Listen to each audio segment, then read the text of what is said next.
So, I just want to say thank you to the Asian Design Forum and to Ken and Clifford for inviting me, and to the sponsors, because you're a very important part of having us here. This building is 20 years old. It was opened in 1993, and I went to the opening ceremony. It's actually Issei Shrine in Japan. It's the mother temple. Every Japanese person must go here once in their lifetime. But it's been built 61 times every 20 years. So the first building was in 700 AD, and it's been repeated. And that's a really, really interesting thought, that how something can be traditional yet contemporary at the same time. What's interesting with this 20-year cycle is that all the traditions of building get passed down to the next generation. And in fact, the wood taken from when they take this down this year will be passed down to a series of temples. And all the temples throughout Japan have parts of the mother temple, and this gets passed through. So the spirit of Japan, the spirit of this temple, gets passed down through the country. And I thought that was a really great slide to start with. 60. Oh, go back on, that's it. So this is Tokyo, and Tokyo also seems to be rebuilt on a 20-year cycle. There was a great earthquake in 1923 where Tokyo burned down. It didn't fall down. The earthquake was at lunchtime, and the tempura fat fell on the coals of the fire and caused a great fire. The Frank Lloyd Wright Imperial Hotel didn't fall down. It wasn't due to the structure, it was due that it was made in stone. But they rebuilt the city over the next 20 years, and then we came along and firebombed the hell out of it, and the city burned down again in 1945 and 1946. They rebuilt again for the next 20 years for the Tokyo Olympics, in 1964. And then there was the economic miracle in Japan from the 60s through to the 80s, and they knocked down all those post-war buildings and built modern Tokyo. And then in the 80s through to 2000, there was another huge economic boom, the bubble as we know it, and Tokyo was rebuilt again. So there's this amazing cycle that keeps going on through Japan. And I think it's interesting with Asian architecture that people don't really see in Tokyo, and I think in China too, architecture as permanent as such. The traditional buildings were built in wood. Wooden buildings burn down, termites eat them, fire attacks them. So there is this renewal which goes on. These are very long minutes.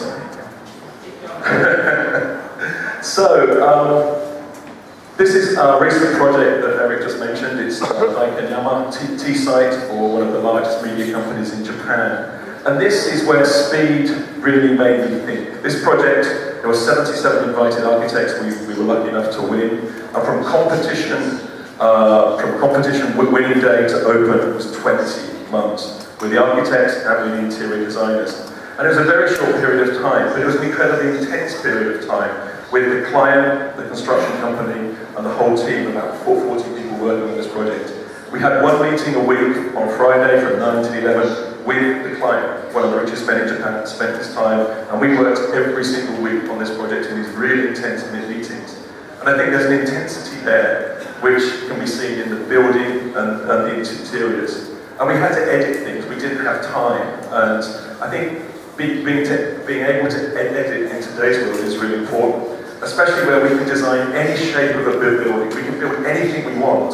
So there comes this problem, how do we slow down or speed up, how do we edit things down? We have infinite space on our hard disk, we really don't know how to edit things, we keep saving things and building things. I think this speed allows us to focus on one thing and do it really, really well. And I think this intensity through speed is really important.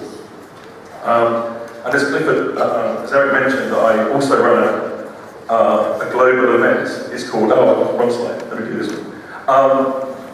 So this is one of our projects too. It's called Billboard Building. It's in Tokyo. And this is a temporary building, as I say. People can seem to accept ephemerality in Tokyo because of things I've said before. So this building is only 2 meters wide.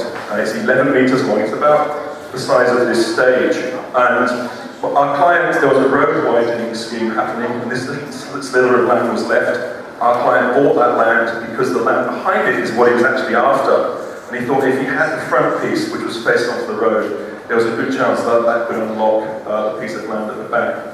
So we were told to build a little project on this site. He could have left it, but there was a desire to build, and we built this temporary building.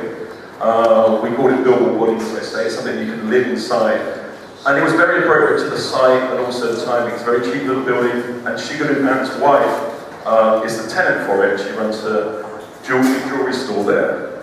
But the facade was designed so we could take the graphics off, the bamboo that we placed there to make it sort of grow within the city. That could be peeled off and other graphics placed on the front, which again emphasized its temporary nature. So it's a bit billboard, living billboard within the city.